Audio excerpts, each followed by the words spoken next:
Hai semua, Arin kembali lagi di sini bersama kalian dalam acara dengan rating tertinggi se-Indonesia Raya, yang pastinya cuma KitKat. Nah, sesuai janji tadi, hari ini selama setengah jam ke depan, Arin akan kasih tahu kalian semua info selengkap-lengkapnya mengenai virus corona. Tapi sebelum itu, Arin punya satu video yang harus kalian tonton dulu nih. Ini dia.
Oke, kita langsung masuk ke info yang pertama ya. Yang pertama yaitu pengertian dari virus corona. Virus corona atau coronavirus adalah suatu keluarga besar virus yang menyebabkan beberapa penyakit. Di antaranya adalah flu biasa hingga penyakit yang lebih parah seperti MERS, SARS, dan juga yang terbaru adalah COVID-19. Dilansir dari laman resmi milik Badan Kesehatan Dunia WHO, virus corona ini bersifat zoonosis atau dapat ditularkan antara hewan dan juga manusia. Pada hewan, virus corona dapat mengakibatkan diare, seperti pada sapi dan babi, serta mengakibatkan penyakit pernafasan atas seperti pada ayam. Sementara, jika pada manusia, virus corona ini akan mengakibatkan infeksi pernafasan dari yang ringan hingga yang fatal. Mengutip dari laman resmi Pusat Pencegahan dan Pengendalian Penyakit milik Amerika Serikat, yaitu CDC, berikut merupakan jenis-jenis dari virus corona yang diketahui dapat menginfeksi manusia. Yang pertama yaitu 229E, alpha coronavirus. Yang kedua, NL63, alpha coronavirus. Yang ketiga, OC43, beta coronavirus. Yang keempat, HK-U1, beta coronavirus. Yang kelima, MERS-CoV, beta coronavirus yang menyebabkan MERS. Yang keenam, SARS-CoV, beta coronavirus yang menyebabkan SARS. Dan yang terakhir adalah SARS-CoV-2, novel coronavirus yang menyebabkan COVID-19. Yang saat ini sedang menjadi sorotan dunia adalah coronavirus jenis SARS-CoV-2 yang menyebabkan COVID-19. Setelah sebelumnya dunia juga dibuat gempar dengan adanya MERS-CoV dan SARS-CoV. Lalu, sebenarnya apa itu SARS-CoV-2? SARS-CoV-2 merupakan sebuah virus yang menyerang sistem pernafasan. Penyakit yang disebabkan karena infeksi virus ini disebut dengan COVID-19. Virus corona ini dapat menyebabkan gangguan pada sistem pernafasan, pneumonia akut, bahkan hingga kematian. SARS-CoV-2 atau yang lebih dikenal dengan nama virus corona adalah jenis baru dari coronavirus yang menular ke manusia. Virus ini bisa menyerang siapa saja, mulai dari bayi hingga lansia. Pada 31 Desember 2019, WHO China Country Office melaporkan kasus pneumonia yang tidak diketahui etiologinya di kota Wuhan, Provinsi Hubei, China. Pada tanggal 7 Januari 2020, China mengidentifikasi pneumonia yang tidak diketahui etiologinya tersebut sebagai jenis baru coronavirus. Pada tanggal 30 Januari 2020, WHO telah menetapkan keadaan pada saat itu sebagai kedaruratan kesehatan masyarakat yang meresahkan dunia atau Public Health Emergency of International Concern. Penambahan jumlah kasus COVID-19 berlangsung cukup cepat dan sudah terjadi penyebaran antar negara dan juga antar benua. Sampai dengan tanggal 12 April 2020, dilaporkan telah terjadi total kasus konfirmasi mencapai 1.853.619 dengan 114.215 kematian dan 430.455 dinyatakan sembuh, di mana kasus tersebut dilaporkan dari seluruh dunia. Di antara kasus tersebut, banyak dari petugas kesehatan yang dilaporkan juga ikut terinfeksi.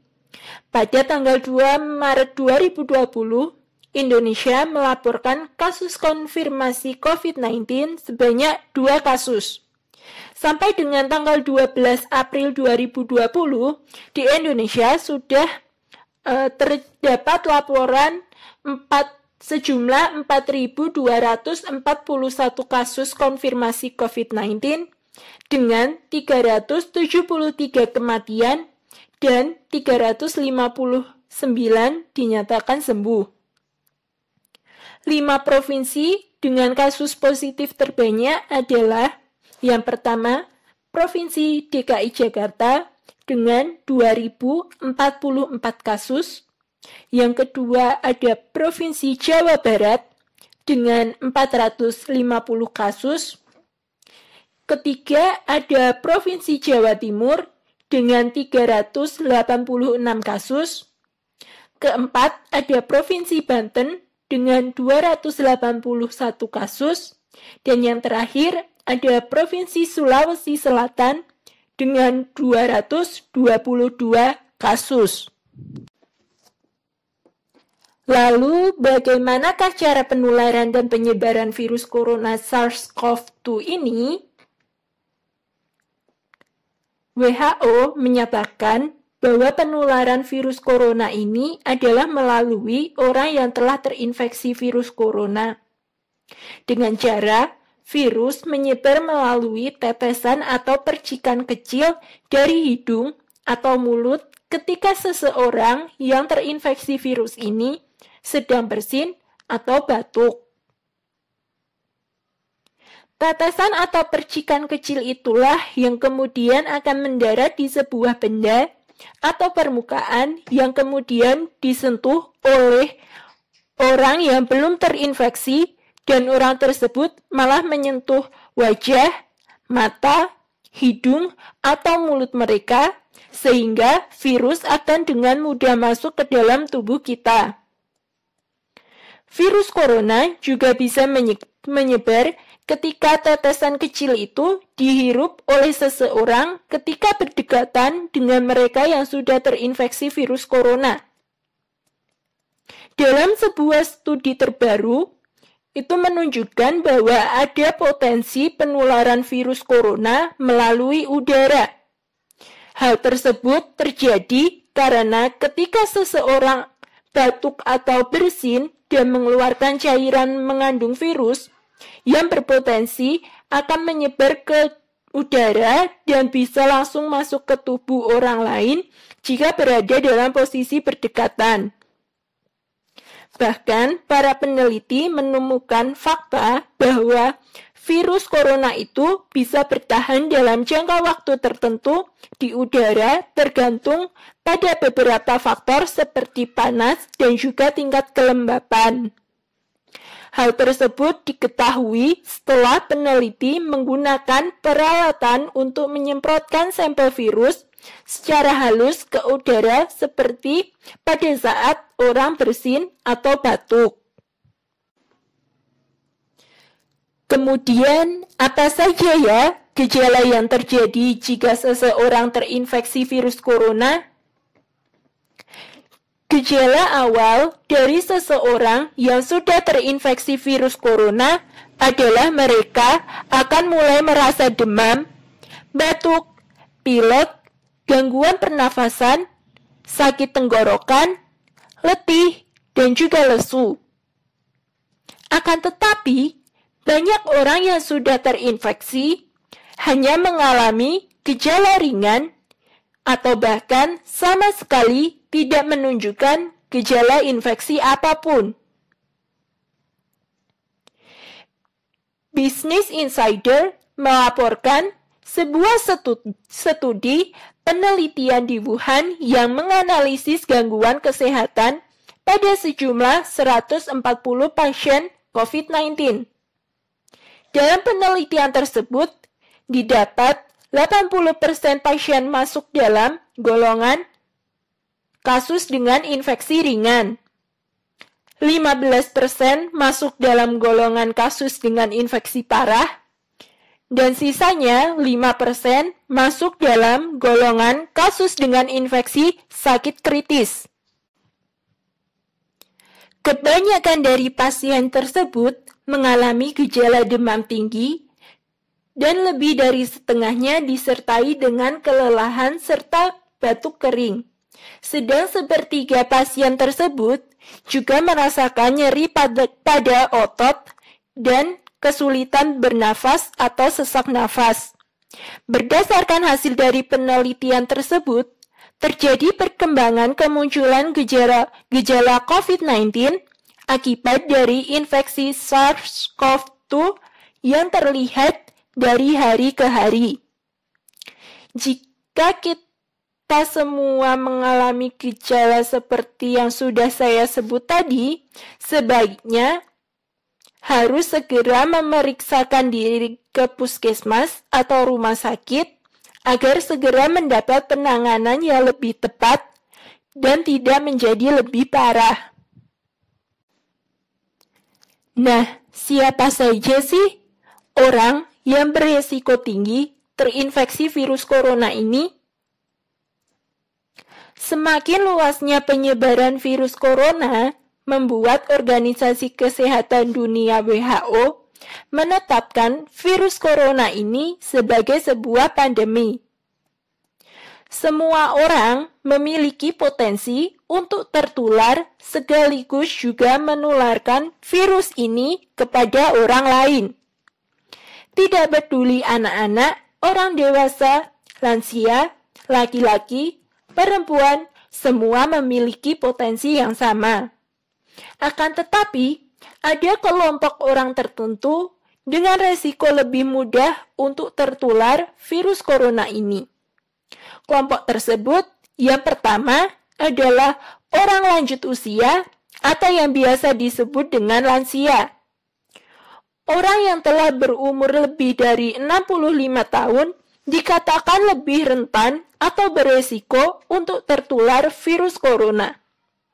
Menurut data CDC milik pemerintah Amerika Serikat, itu menyatakan bahwa 31% sampai 59% orang yang telah berusia 65 sampai 84 tahun dan 31 sampai 70% orang yang berumur di atas 85 tahun telah dirawat di rumah sakit karena disebabkan terinfeksi virus corona ini.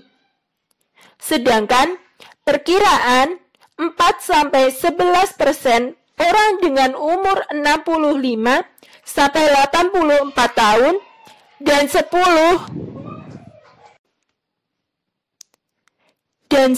sampai 27% orang yang berumur di atas 85 tahun telah meninggal dikarenakan infeksi virus corona. Yang kedua adalah orang dengan penyakit HIV. Orang dengan penyakit HIV dapat dengan mudah terkena sakit apabila jumlah sel CD4 dalam tubuh mereka sedang sangat rendah, atau juga saat mereka sedang tidak dalam tahap melakukan pengobatan atau terapi khusus HIV. Yang ketiga adalah wanita yang sedang hamil. Wanita yang saat sedang dalam masa hamil akan mengalami perubahan dalam tubuh yang dapat meningkatkan risiko tertular penyakit, termasuk tertular virus corona. Di masa kehamilan, tubuh wanita cenderung akan lebih lemah dan rentan terhadap macam-macam penyakit. Yang keempat merupakan orang yang mengidap penyakit asma. Orang dengan penyakit asma sangat amat beresiko untuk tertular virus corona. Karena virus corona menyerang sistem pernafasan manusia, baik itu hidung, tenggorokan, maupun paru-paru, yang akan dapat menyebabkan kambuhnya serangan asma. Hal tersebut akan menyebabkan pneumonia dan juga penyakit pernafasan akut. Lalu, bagaimana cara kita untuk dapat mencegah penularan virus corona? Sebenarnya, tadi Arin sudah kasih tahu di awal bahwa penularan virus corona ini adalah melalui tetesan atau percikan kecil dari hidung atau mulut. Ketika seseorang yang terinfeksi virus ini sedang bersin atau batuk. Maka dari itu, WHO mengatakan sangatlah penting untuk menjaga jarak 1 meter lebih dari orang lain. Lalu, untuk mencegah penularan virus corona ini, kita dapat menerapkan pencegahan penularan virus corona yang sudah ditetapkan, yaitu yang pertama dengan mencuci tangan sesering mungkin. Mencuci tangan dengan benar secara teratur dan sesering mungkin menggunakan sabun dan juga air yang mengalir, atau menggunakan hand rub yang berbahan dasar alkohol akan dapat membunuh virus yang mungkin terdapat di tangan kita. Selain itu, kegiatan cuci tangan ini juga mudah dan murah untuk dilakukan. 98% penyebab penyakit itu berasal dari tangan. Maka dari itu, kita perlu untuk selalu menjaga kebersihan tangan kita. Yang kedua, yaitu dengan menerapkan social distancing atau jaga jarak. Jaga jarak minimal 1 meter dari orang yang ada di sekitar kamu, baik mereka yang sedang sakit atau mereka yang memang dalam keadaan sehat. Alasannya adalah karena saat orang batuk atau bersin, akan ada tetesan atau percikan kecil yang berasal dari hidung atau mulut yang bisa saja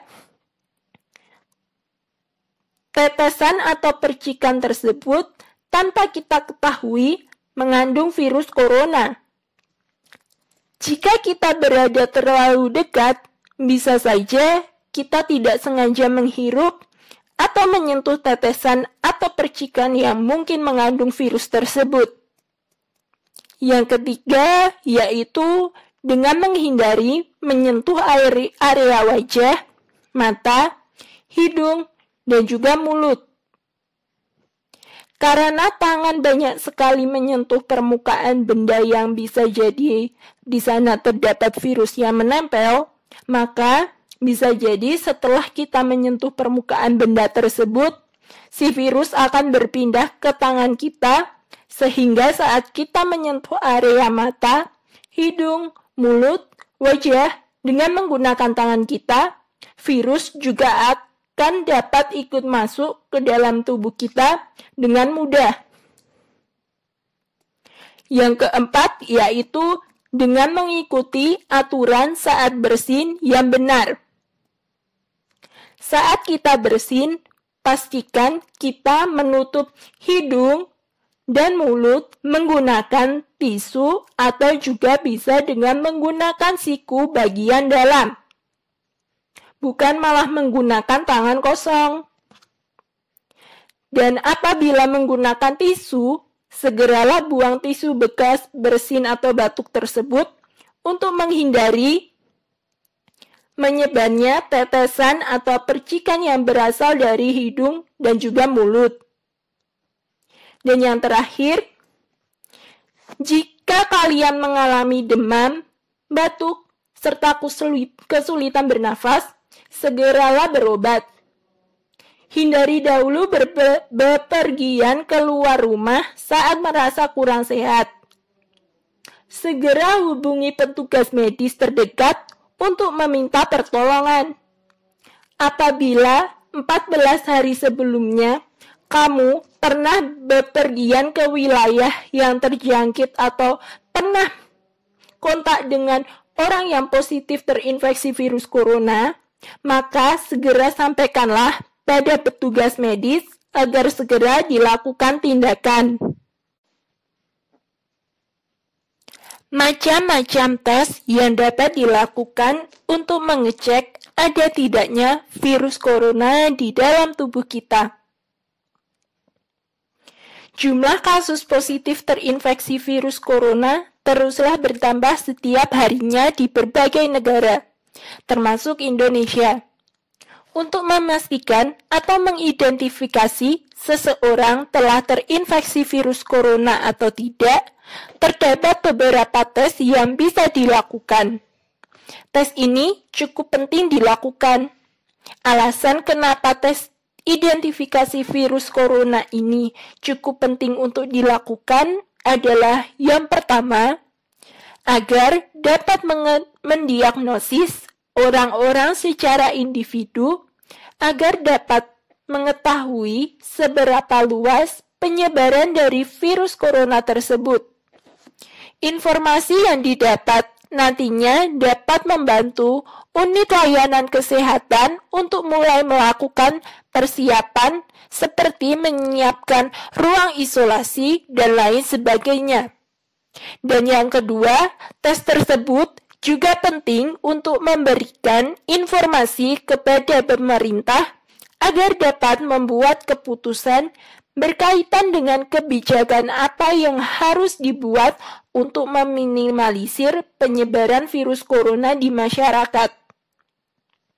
Terdapat beberapa tes yang bisa dilakukan oleh masyarakat, tapi perlu diketahui bahwa ada prioritas tersendiri untuk orang yang harus melakukan tes tersebut. Berikut adalah tes identifikasi atau diagnosis virus corona yang dapat dilakukan. Yang pertama, ada TCM atau tes cepat molekuler. Sebelumnya, tes ini pernah digunakan untuk mendiagnosis penyakit tuberkulosis atau TB dengan didasarkan pada pemeriksaan molekuler. Metode pemeriksaan COVID-19 ini menggunakan dahak dengan amplifikasi asam nukleat berbasis cartridge. Virus SARS-CoV-2 diidentifikasi pada RNA-nya yang menggunakan cartridge khusus. Hasil dari tes ini terbilang cukup cepat keluarnya, karena bisa diketahui hanya dalam waktu kurang dari 2 jam. Kamu bisa melakukan pemeriksaan TCM ini di rumah sakit dan beberapa puskesmas yang telah ditunjuk oleh pemerintah. Yang kedua, adalah PCR atau Polymerase Chain Reaction. Jenis pemeriksaan untuk mendeteksi COVID-19 ini menggunakan sampel lendir dari hidung atau tenggorokan. Dua lokasi ini dipilih karena merupakan tempat virus memperbanyak dirinya. Namun, beberapa sampel, seperti sampel cairan dari saluran pernapasan bawah, juga bisa menjadi pilihan untuk tes ini. Virus yang aktif akan memiliki material genetika yang dapat berupa DNA maupun RNA. Apabila pada virus corona, maka material genetik tersebut merupakan RNA. Material ini yang nantinya akan diamplifikasi dengan RT-PCR, sehingga nantinya akan terdeteksi. Berbeda dengan TCM, metode pemeriksaan ini membutuhkan waktu yang lebih lama untuk mendapatkan hasilnya karena melalui 2 kali proses, yaitu ekstraksi dan amplifikasi. Dan yang ketiga, ada rapid test. Berbeda dengan 2 jenis tes sebelumnya, rapid test ini menggunakan darah sebagai bahan yang diuji. Darah digunakan untuk menguji atau mendeteksi ada tidaknya imunoglobulin dalam tubuh. Imunoglobulin merupakan antibodi yang hanya akan muncul apabila tubuh kita mengalami infeksi. Rapid test ini bisa dilakukan di mana saja dan dengan waktu yang singkat, hanya sekitar 15 atau 20 menit untuk bisa melihat hasilnya. Namun, tes ini memiliki kekurangan, yaitu hasil yang didapat kurang akurat. Kadang didapat hasil negatif false, atau hasil tes negatif, padahal sebenarnya orang tersebut positif terinfeksi. Hal tersebut terjadi karena tes dilakukan kurang dari seminggu setelah seseorang tersebut terinfeksi virus. Nah, info terakhir yang akan Arin kasih tahu ini berkaitan dengan dampak dari penyebaran virus corona di Indonesia. Nah, dengan adanya semakin meluasnya penyebaran virus corona di Indonesia ini, maka dampak yang harus ditanggung juga semakin besar, terutama di bidang ekonomi.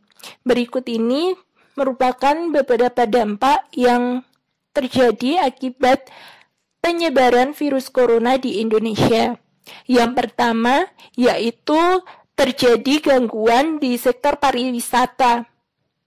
Banyak tempat wisata itu harus tutup untuk menghindari terjadinya kerumunan massa dalam jumlah banyak di tempat wisata yang akan sangat berpotensi besar untuk terjadi penyebaran atau penularan virus corona.